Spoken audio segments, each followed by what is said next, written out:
यो देवः सवितास्माकं धियो धर्मादिगोचराः प्रेरयेत् तस्येद्भर्गः तद्वरेण्यमुपास्महे। శ్రీ గురుభ్యో నమః. శ్రీమాత్రే నమః. నిత్య జీవితంలో ఉండేటటువంటి ఎన్నో రకాలైనటువంటి అంశాలను తమకుండేటటువంటి ప్రత్యేకమైనటువంటి ఆధ్యాత్మిక వైజ్ఞానిక విధానాల ద్వారా పురాణ రహస్యాల కార్యక్రమంతోనే మన లోపల ఉండే చీకట్లను తొలగిస్తూ ఉన్నటువంటి ఈటీవీ లైఫ్ ఆధ్యాత్మిక ఛానల్ నిర్వహించేటటువంటి ఈ కార్యక్రమానికి అందరికీ కూడా స్వాగతం పలుకుతున్నాం.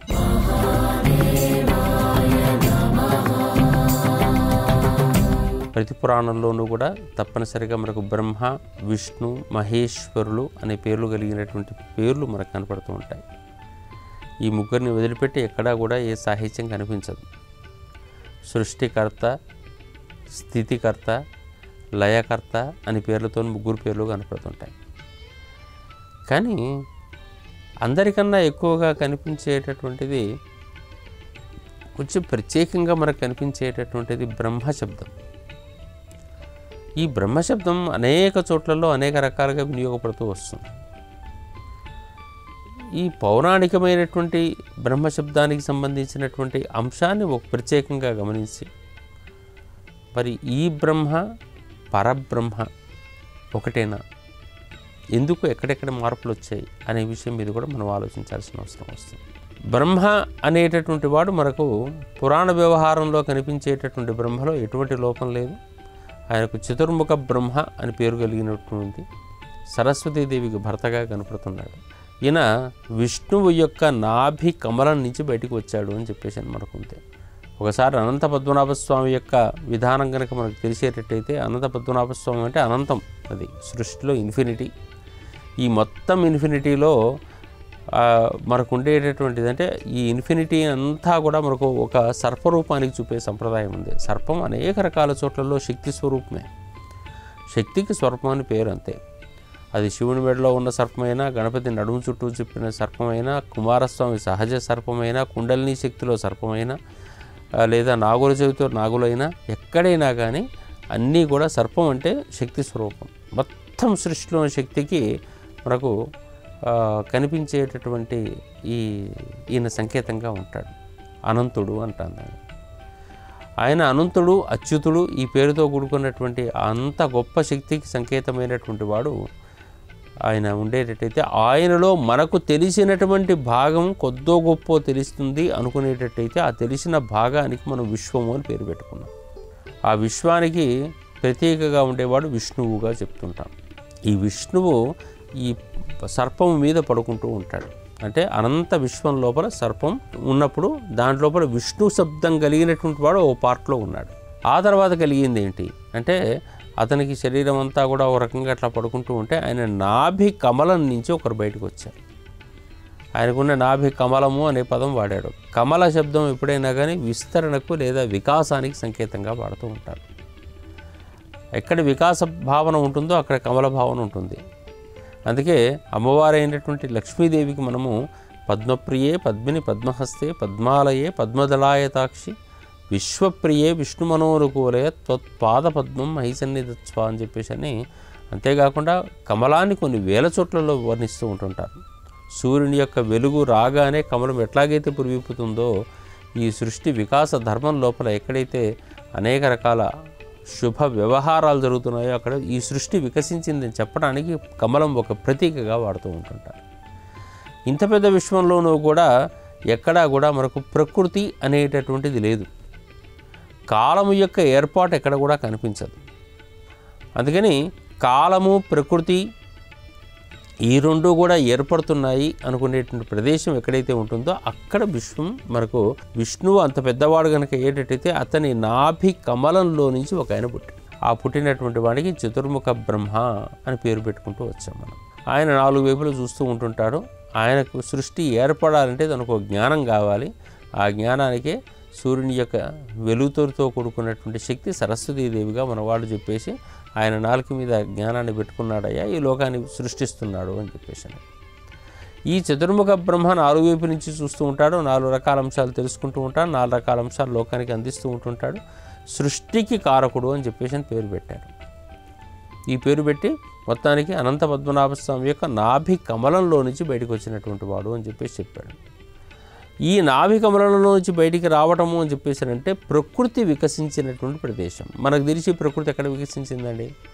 మిగిలినటువంటి మన చుట్టూ ఉండే గ్రహాల్లో కూడా ఎక్కడా లేదు ప్రకృతి. సూర్యుని లాంటి మండే అగ్నిగోళం చుట్టూ తిరిగేటటువంటి 9 గ్రహాలలో కూడా ఒకే ఒక గ్రహం మీద ప్రకృతి ఉంది, అది ఒక భూగ్రహం మీద మాత్రమే. మనం ఇన్ని ఎస్టాబ్లిష్మెంట్ చేసుకుంటున్నామని చెప్పేసానంటే ఈ ప్రకృతి లోపల ఒక రకమైన శక్తి ఉంది.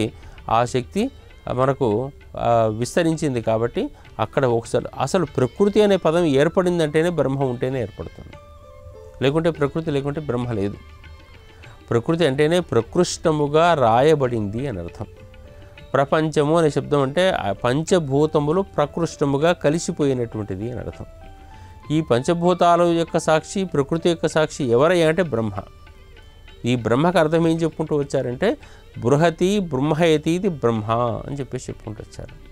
అంటే బాగా విస్తరించినటువంటి వాడు బ్రహ్మము అని చెప్పేసి. ఎంత పెద్ద విస్తరించాడు అనుకుంటే చివరికి అణువు నుంచి ఆలోచన చేస్తే మన చుట్టూ ఉండే ప్రకృతికి సంబంధించినటువంటి వాడు, ఆక్సిజన్ సంబంధించినటువంటి వాడు ఒక పార్ట్ అయితే ఈ సృష్టి మొత్తం వికసించినటువంటి వాడు కూడా ఆయన కూడా బ్రహ్మం అనే పేరుతోనే పిలుచుకుంటూ వచ్చారు. ఎక్కడైనా కానీ సృష్టింపదగటానికి మౌలికమైన శక్తి ఎక్కడ ఉంటే అక్కడ బ్రహ్మ అని పేరు పెట్టుకుంటూ వచ్చారు. అటువంటి సృష్టికి మూలమైనటువంటి వాడు బ్రహ్మ కనుక అయ్యేటట్టయితే ఆ బ్రహ్మకు సంబంధించినటువంటిది మనకు ప్రత్యేకంగా చూసేటప్పుడు చతుర్ముఖ బ్రహ్మ అనేటటువంటి వాడు ప్రత్యేకంగా కనపడతాడు. ఇది పురాణోక్తమైనటువంటి చతుర్ముఖ బ్రహ్మ. ఇంకా ఆ బ్రహ్మకు సంబంధించినటువంటి అనేక రకాల అంశాలు మనకు ఉన్నాయి. ఆ బ్రహ్మ పురాణాలవే ప్రత్యేకంగా ఉన్నాయి. ఆయన ఎక్కడ పుట్టాడు, ఎక్కడ పెరిగాడు, ఏమయ్యాడు, ఈ చర్చ అంతా కూడా జరుగుతూ ఉంటుంది. కానీ మన నిత్య జీవితంలో కొన్ని ప్రదేశాల్లో వాడుతున్నాం.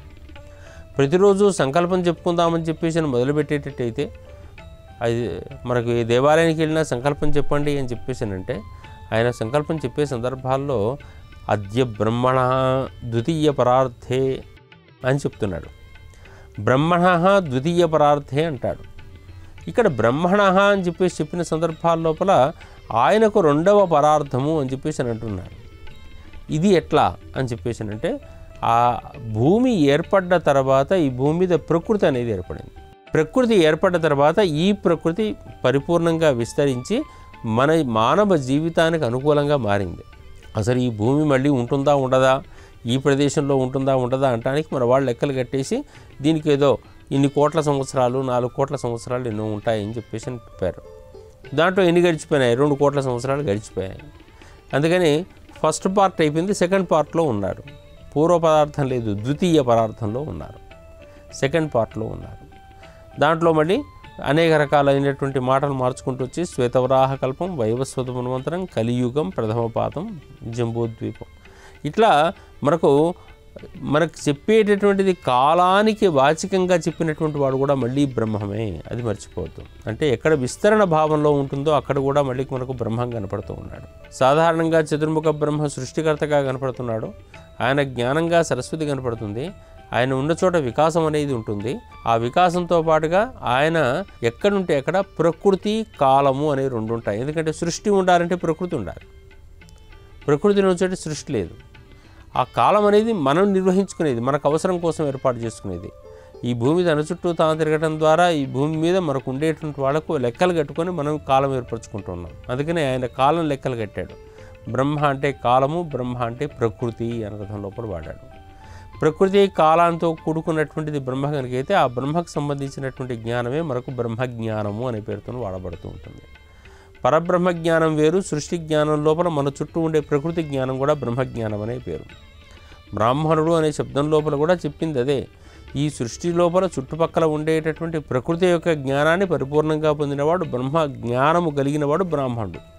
అందుకనే ఏదైనా విద్య వచ్చేటుంటే ఇదేమైనా బ్రహ్మ విద్య అని చెప్పేసి అని అంటూ ఉంటారు.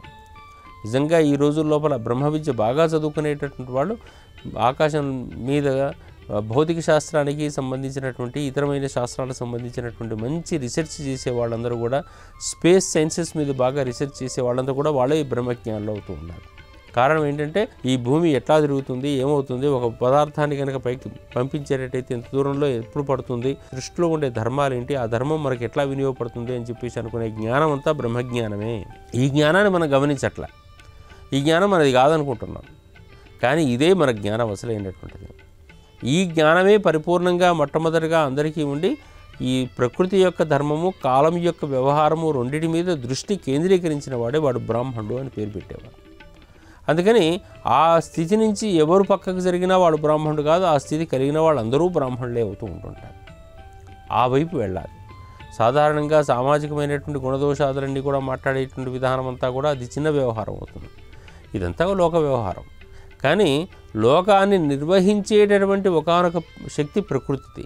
ఈ ప్రకృతి యొక్క ఆంతరిక రహస్యాలను అర్థం చేసుకుంటూ ఆ ప్రకృతిని ఏ విధంగానైతే మనము దాటి వెళ్ళగలిగే ప్రయత్నాలు చేస్తున్నారో, ఒక ఉపగ్రహాన్ని వీల్చాలన్నా, ఒక రాకెట్ని ప్రయోగించాలన్నా కానీ ఈ ప్రకృతి నుంచి అది కింద పడకుండా, పాడుగాకుండా మనం ఒక స్థాయికి తీర్చుకొని పోవాలి అనుకునేటట్టయితే అది ఎంతోనే జ్ఞాన సంబంధమైన అంశమే. అట్లాగే ప్రకృతిలో ఉండే అనేక రకాల రహస్యాల నుంచి మనకు వినియోగపడేటట్టుగా మార్చుకోవటం కూడా. ఎందుకంటే వాళ్ళు సెల్ ఫోన్ మాట్లాడుతున్నామంటే దాంట్లో ఒక రకమైన జ్ఞానం ఏర్పడుతుంది. సృష్టిలో ఉండే ఒకానొక శక్తి అది కూడా మన దగ్గరికి మారుతూ ఉంది. అట్లా ఈ బ్రహ్మ శబ్దం అనేటటువంటిది మనకు వేరు వేరు రకాలుగా శక్తికి సంకేతంగా వాడబడుతూ ఉంటుంది. ఆ శక్తిని మనం స్వీకరిస్తూ పోతూ ఉండాలి. అందుకని ఈ రూపంలో మనం కనుక చూసేటట్టయితే బ్రహ్మ అనేటటువంటిది ఒక శక్తికి సంకేతంగా వాడుతూ ఉంటుంటారు, కాలానికి సంకేతంగా వాడుతూ ఉంటుంటారు, వికాసానికి సంకేతంగా వాడతారు, ప్రకృతికి సంకేతంగా, ప్రపంచానికి సంకేతంగా అనేక రూపాల్లో బ్రహ్మశబ్దం వినియోగించబడుతూ వస్తుంది. ఆ బ్రహ్మ అనేటటువంటి వాడు విస్తరించిన వాడే కనుకైతే ఈ బ్రహ్మ పరిపూర్ణమైనటువంటి ఈ సృష్టిలో ఉండే మరొక గొప్ప శక్తి ఏదైతే ఉందో, ఎందుకంటే సృష్టి మొత్తానికి ఆధారభూతమైనటువంటి ఏ ఎనర్జీ ఉందో ఆ ఎనర్జీకి పరబ్రహ్మ అని పేరు పెట్టారు. ఇదేమో మన ప్రకృతి, మన భూమి చుట్టూ ఉండే ప్రకృతికి సంబంధించిందేమో చతుర్ముఖ బ్రహ్మ కనుక అయ్యేటట్టయితే అది పరబ్రహ్మగా మారుతూ ఉంటుంది. ఆ పరబ్రహ్మ, ఈ బ్రహ్మ రెండు పదాలు, అందుకని చతుర్ముఖ బ్రహ్మ రెండు పదాలు తీసుకుని తేడా తీసుకుంటూ వచ్చారు. అక్కడ విస్తరించిందే, ఇక్కడ విస్తరించిందే. ఇక్కడ ఆక్సిజన్తో కూడుకొని విస్తరించింది, అక్కడ అసలు శక్తి రూపంలో విస్తరించింది అని అర్థం. ఆ శక్తి రూపంలో విస్తరించిన దానికి పరబ్రహ్మం అని చెప్పేసి పేరు పెట్టారు. అందుకనే ఈ లోకానికి అందరికీ కూడా పేరు పెట్టిన విధానం ఏంటంటే ఇదంతా బ్రహ్మాండమైంది అని చెప్పేసి అని అంటారు. ఈ బ్రహ్మ అంటే విస్తరించిపోయినటువంటి ఒక రకమైన అండం లాంటిది అని చెప్పేసి అని. ఏమయ్యా ఎట్లా ఉన్నావు అని చెప్పేసి అంటే బ్రహ్మాండంగా ఉన్నాను అంటుంటాం. ఈ బ్రహ్మాండ శబ్దం అనేది బ్రహ్మ శబ్దానికి సంకేతంగానే వాడుతూ ఉంటుంటాం. అక్కడ విస్తరించిందే, విస్తరించిపోయినటువంటి భావాలకు సంకేతమైంది. ఏమైనా మన దగ్గర ఏదైనా దేవాలయాల్లో ఉత్సవాలు జరుగుతున్నాయంటే మీ దగ్గర ఏం ఉత్సవాలు జరుగుతున్నాయంటే బ్రహ్మోత్సవాలు జరుగుతున్నాయంటాం. ఇక్కడ చతుర్ముఖ బ్రహ్మ అనుకున్నా, పరబ్రహ్మ అనుకున్నా, ఏదైనా సరే ఆ చతుర్ముఖ బ్రహ్మ అయినా అక్కడికి వచ్చేసి ఆ కాల నియమాన్ని, ప్రకృతి నియమాన్ని చెప్పి ఆ వ్యవహారాలు నిర్వహించాలి. కాబట్టి అక్కడ బ్రహ్మ ఉత్సవాన్ని తిరుపతిలో జరిగినా ఇంకెక్కడ జరిగినప్పుడు కూడా వాటిని బ్రహ్మోత్సవాలు అని పేరుతో పిలుస్తూ ఉంటారు. బ్రహ్మ శబ్దానికి సంకేతమైంది. అందుకనే ఇక్కడ ప్రకృతి, కాలము, జ్ఞానము అనే అర్థం లోపల వాడుతూ పోవాలి. ఈ జ్ఞానమే ప్రకృతి జ్ఞానం అయి ఉండాలి, ఈ కాలజ్ఞానం కలిగిన వాడయి ఉండాలి అనే అర్థం లోపల ఈ మొత్తం బ్రహ్మశబ్దం అనేటటువంటిది అనేక రూపాల్లో వాడబడుతూ ఉంటుంది అన్నమాట. ఇట్లా పరబ్రహ్మతత్వాన్ని అది మన చతుర్ముఖ బ్రహ్మతత్వాన్ని రెండింటినీ కలబోసి ఆడేటటువంటి సందర్భాల లోపల అనేక రకాల పదాలు, పదార్థాలు బయటికి వస్తూ వచ్చాయి. విద్యలు గనక ఏదైనా రాకపోయేటట్టయితే మనకు ఇదేమైనా బ్రహ్మ విద్య అనే పదం ఉంటుంది. అంటే లోక విద్యలు అన్నీ కూడా చాలా తొందరగా ఏర్పడుతుంటాయి తప్ప లోకాతీత విద్యలు రావడం చాలా కష్టము అని చెప్పేసి చెప్పడం కష్టం. లోక విద్యలన్నీ అందరికీ వస్తుంటాయి, లోక వ్యవహారం పెద్ద కష్టమేం కాకపోవచ్చు. కానీ లోకాతీత విద్యలు ఏర్పడాలి అనుకునేటట్టయితే మాత్రం ఖచ్చితంగా అతని లోపల ఒక తేజస్సు ఉండాలి, ఒక జ్ఞానం ఉండాలి. లోకాతీత విద్యలు ఏర్పడటానికి కారణమైనటువంటిది ఈ బ్రహ్మతత్వం. కాబట్టి ఆ బ్రహ్మతత్వానికి సంకేతమైనటువంటి అంశాన్ని నేర్చుకుంటే అది బ్రహ్మ విద్య అవుతుంది. అంటే ఇప్పుడు చెప్పింది ఏంటి, మళ్ళీ ఈ రోజున ప్రతిరోజు కూడా ఆకాశాన్నో లేకుంటే ప్రకృతినో లేకుంటే చెట్టునో పుట్టనో ప్రతిరోజు దర్శిస్తున్నటువంటి వాడు ఉంటే ఆ దర్శించిన విధానం ప్రకారంగా దాని లోపల వచ్చేటటువంటి ప్రతి మార్పును అధ్యయనం చేసి దానికి ఉండేటువంటి గుణదోషాదులన్నీ కూడా గమనించేసి అది వినియోగపడే విధానం అంతా కూడా లెక్కలు కట్టుకుంటూ పోయేటట్టయితే దానిని మనము బ్రహ్మ విద్య అని చెప్పేసి చెప్తాం. ఈ ప్రకృతిని తెలుసుకొని ప్రకృతి లోపల నుంచి మనని మనము దాటుకుంటూ వెళ్ళిపోతూ మౌలికమైనటువంటి తేజస్సు చుట్టూ మనం వెళ్ళగలిగేటటువంటి విద్యలు ఏవైతే ఉన్నాయో అవి బ్రహ్మ విద్యలు అవుతూ ఉంటుంటాయి. అందుకే టోటల్ సైన్స్ అనేటటువంటిది ఏదైతే ఉందో, విజ్ఞానం అనే శబ్దం ఎక్కడైతే ఉంటుందో అది బ్రహ్మ విద్య అవుతుందన్నమాట. మనిషి లోపల ఉండేటటువంటి అన్నమయ ప్రాణమయ మనోమయ కోశాలన్నింటినీ దాటి విజ్ఞానమయ కోశం అనేది బయటికి వస్తుందంటే అది బ్రహ్మతత్వం, బ్రహ్మ విద్యకు సంబంధించినటువంటిది. అక్కడి నుంచి ఆనందమయ కోశానికి వెళ్ళిపోతూ ఉండాలి. కాబట్టి ప్రతి చోట మనం అధ్యయనం చేయాల్సినటువంటి అంశం ఏంటంటే బ్రహ్మశబ్దము అనగానే ఏదో 4 ముఖాలు కలిగిన బ్రహ్మ అని అర్థం కాకుండా వికాస క్రమం. ఆ బ్రహ్మ దేనికి ప్రతీకగా అని చెప్పేసి చూస్తూ పోవాలి. మనకు విష్ణువు ఒక ప్రతీక, శివుడు ఒక ప్రతీక అయినప్పుడు బ్రహ్మ కూడా మరొకదా ప్రతీక అయి తీరుతాడు కదా. ఆ ప్రతీక అయినప్పుడు ఆయన ఖచ్చితంగా ఈ ప్రకృతికి ఇక్కడ ఉండే కాలానికి ప్రతీక అవుతూ ఉంటుంటాడు. ప్రకృతి ప్రతీక అయినప్పుడు మాత్రమే ఈ ఇక్కడ కనిపించే ఉత్సవాలన్నీ బ్రహ్మోత్సవాలు అవుతాయి. కాలానికి ప్రతీక అయినప్పుడే మనం అద్య బ్రహ్మణ ద్వితీయ పరార్థం అని చెప్పుకుంటూ వస్తుంటాం. అదే కనుక పరిపూర్ణంగా విస్తరించిన బృహతి బ్రహ్మైతి ఇది బ్రహ్మయ్య కనుక అనుకునేటట్టయితే అది పరబ్రహ్మ రూపానికి విస్తరిస్తూ పోతూ ఉంటుందన్నమాట. ఆ విధంగా మనం చూసేటట్టయితే బ్రహ్మశబ్దం అనేటటువంటిది కేవలం సాధారణ అర్థంలో వాడకుండా ఈ లోక వ్యవహారం లోపల అనేక రకాలైన విశేషాలకే వాడారు. అందుకని బ్రహ్మతత్వము, బ్రాహ్మణుడు లేదా బ్రహ్మ తేజస్సు, బ్రహ్మోత్సవాలు, బ్రహ్మ విద్య ఇటువంటి శబ్దాలన్నింటిలో కూడా ఆ బ్రహ్మ శబ్దాన్ని మనం గమనిస్తూ ఉండాల్సిన అవసరం ఉంది. సృష్టి అనేది గొప్ప విశేషం అండి, అన్నిటికన్నా ఎక్కువగా. ఆ సృష్టి విశేషం లోపల సృష్టి అనే శబ్దం దగ్గరనే మనం ఆగిపోయి ఉన్నాం. ఆ సృష్టి అనేది మౌలిక శక్తి ఉన్నప్పుడు మాత్రమే అది ఆకాశంగా మారింది, ఆకాశం వాయువుగా మారింది, వాయువు అగ్నిగా మారింది, అగ్ని జలంగా మారింది, జలం భూమిగా మారింది, భూమి ఓషధులుగా మారింది, ఓషధులు అన్నంగా మారాయి, అనేక రకాల మనకు పదార్థాలైనవి, పదార్థం శరీరంగా మారిపోయింది. ఇప్పుడు మనకు భగవంతునికి సమర్పించేటటువంటిది ఏదైనా ఉన్నది అనుకునేటట్టయితే అక్కడి నుంచి వచ్చిందే మనం మళ్ళీ సమర్పించుకుంటాం, ఇదే ప్రకృతికి మళ్ళీ ఇస్తూ పోతూ ఉంటాం. అది కావటం అనేటటువంటిది అణువుల యొక్క సంకోచం వల్ల వచ్చినటువంటిదే. ఆ అణువుల సంకోచం వల్ల వచ్చి మళ్ళీ అణువులు విస్తరించుకుంటూ పోయేటువంటి విధానం అంతా కూడా బ్రహ్మ విద్య వల్లనే జరుగుతూ ఉంటుంది అన్నమాట. కేవలం వేదం చదువుకుంటున్నాడు అని చెప్పేసి అంటే గతంలో వేదం మీద కూడా ఇదే దురభిప్రాయం ఉంది మనకు. వేదం అనగానే ఏదో కొంతమంది చదువుకోవాలి, కొంతమంది కాదు. దాంట్లో ఉండే సైన్స్ ఉంది, విజ్ఞానం ఉంది. వేదానికి విజ్ఞానం అనే పేరు. టు నో, తెలుసుకోదగింది అని అర్థం. అందుకనే ఈ వేద భావన అంతా కూడా ఎవరికి తెలిసింది ఇంతకుముందు కంటే, ఎవరైతే పరిపూర్ణంగా ప్రకృతితోని అతి సన్నిహితంగా ఉన్నారో వాళ్ళకే ఈ వేదం గురించినటువంటి విషయాలు తెలిసాయి. ప్రకృతికి దూరంగా ఉన్నటువంటి వాళ్ళకి ఈ విషయాలు తెలియదు. జ్యోతిష్ శాస్త్రం తెలుసుకోవడం అని చెప్పేసి అంటే కేవలం ఫలితాల గురించి అని కాకుండా పరిపూర్ణంగా ఆకాశ తత్వాన్ని, భూతత్వాన్ని, ప్రకృతి తత్వాన్ని మూడింటిని అర్థం చేసుకుని ఆకాశంలో ఉండేదంతా కూడా మనకు మార్గదర్శకం, ప్రకృతి మధ్యలోది, ఈ ప్రకృతి ఈ భూ వాతావరణానికి అనుకూలంగా ఎట్లా మారుతుంది, ఎక్కడెక్కడ ఆకాశం లోపల ఉండేటటువంటి వేరు రకాల గ్రహాలు, నక్షత్రాల వ్యవహారం అంతా కనపడుతూ ఉంటుంటే ఈ ప్రకృతి ఎట్లా మారుతుందో తెలుసుకోవాలి. ఈ ప్రకృతి ఈ భూ వాతావరణానికి ఎట్లా వినియోగపడుతుందో తెలుసుకోవాలి. వీటికి మధ్య లోపల సమన్వయం సాధించుకుంటూ రావాలి. అందుకని దాని నుంచి మనం కొత్తగా నిర్ణయించుకొని ఇది వర్షాకాలం అండి, ఇది చలికాలం అండి, ఎండాకాలం అండి, ఈ కాలంలో ఇట్లా ఉంటుంది, ఈ కాలంలో ఇట్లా ఉంటుంది, ఈ కాలంలో ఈ పురుగులు వస్తాయి, ఈ కాలంలో ఈ జీవులు ఫలిస్తాయి, ఈ కార్తెల్లో ఈ విధంగా ఉంటుంది, ఈ కార్తెల్లో ఈ విధంగా ఉంటుంది, ఇవన్నీ చెప్పడానికి కారణమైనది ఏమిటి అంటే ఇది ఒక బ్రహ్మ విద్య. ఈ విద్య లేకపోయేటట్టయితే ఇది అర్థం కాదు. ప్రకృతికి సంబంధించిన ఎన్నో రకాల విశేషాలని కూడా గతంలో చదువుకుంటూ వచ్చారు. దాన్ని సూత్రీకరించిందే వేదం. మనం ఇటువంటి బ్రహ్మ విద్యలన్నింటినీ కూడా వేరు రకాల సూత్రాలన్నింటినీ ఒక దగ్గర పెట్టి ప్రతి వేద వ్యవహారానికి సంబంధించిన ప్రతి విశేషానికి సంబంధించినటువంటి ఎన్నో రకాలైనటువంటి సూత్రాలను అక్షర రూపంలో కదలకుండా ఆ అక్షరాలను కూడా, ఎందుకంటే సూత్రాల లోపల ఉండేటువంటి వేరు అక్షరాలు కదిలితే దాని అర్థం మారిపోతూ వస్తుంది. అర్థం మారకుండా ఒక దగ్గర పెట్టినటువంటిది ఏదైతే ఉందో అది మనకు బ్రహ్మ విద్య అవుతుంది. ఆ బ్రహ్మ విద్య ద్వారా అనేక రకాలైనటువంటి జ్ఞానాంశాలను కూడా లోకానికి అందించుకుంటూ వచ్చారు. ఇప్పుడు ఆ జ్ఞాన భావన అనేక రకాల ముక్కలుగా చదువుతున్నాం మనం. అందరికీ ఒకే జ్ఞానభావన ఏర్పడదు. ఇప్పుడు ఆ జ్ఞానభావన కలిగినటువంటి వ్యక్తులు ఆ విషయాన్ని మాత్రమే గమనించగలుగుతున్నారు. కన్ను డాక్టర్, ముక్కు చెవి డాక్టర్ లాగా ఎట్లా ఉంటుందో సృష్టి లోపల ఉండేటటువంటి ఎన్నో రకాల అంశాలను గమనించడానికి, జల వ్యవహారం గమనించడానికి ఒక ప్రత్యేకమైన వాళ్ళు ఉంటారు, భూ వ్యవహారాన్ని గమనించడానికి మరికొంతమంది ఉంటుంటారు, అగ్ని వ్యవహారాలు చూసేవాళ్ళు కొంతమంది ఉంటారు, వాయు వ్యవహారాలు చూసేవాళ్ళు కొంతమంది ఉంటుంటారు, వీటన్నిటి సమన్వయంలో ఏర్పడేటటువంటి వేరు రకాల విషయాలను చూసేవాళ్ళు ఉంటుంటారు. వీటన్నిటి ద్వారా ఏర్పడేటువంటి మైండ్స్ని చూసేవాళ్ళు వేరే ఉంటుంటారు.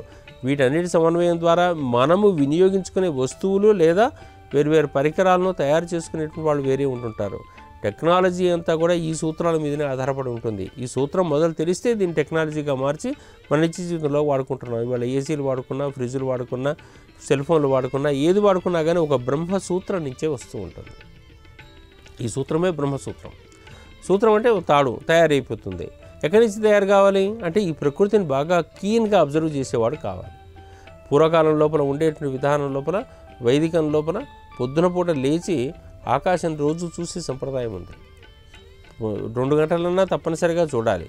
ఆ చూస్తున్న సందర్భం లోపల తూర్పు ఆకాశాన్ని దర్శిస్తూ పోతుంటే ఏ నక్షత్రాలైతే సూర్యోదయం కన్నా ముందుగా అక్కడ కనపడుతున్నాయో ఆ నక్షత్రం ఉదయించిన రోజునాడు ఆ ప్రకృతిలో వచ్చే మార్పులను ఆ డే మొత్తం అబ్జర్వ్ చేయటం అనేటటువంటిది అసలు ఆ రోజుల్లో ప్రాక్టికల్స్.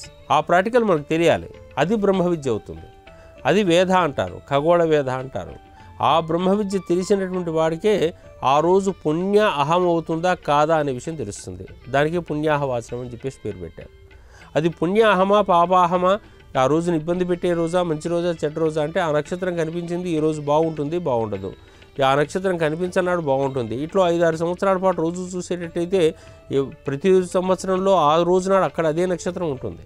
అది కనుక చూస్తూ పోయేటట్టయితే ఆ రోజు ఉదయించిన రోజునాడు ఈ ప్రకృతి ఆనందంగా ఉంటుందా లేదా అని గమనించేవాడు అక్కడ ఆ బ్రహ్మ విద్యను అధ్యయనం చేసేవాడు అవుతూ ఉంటుంటాడు అనమాట.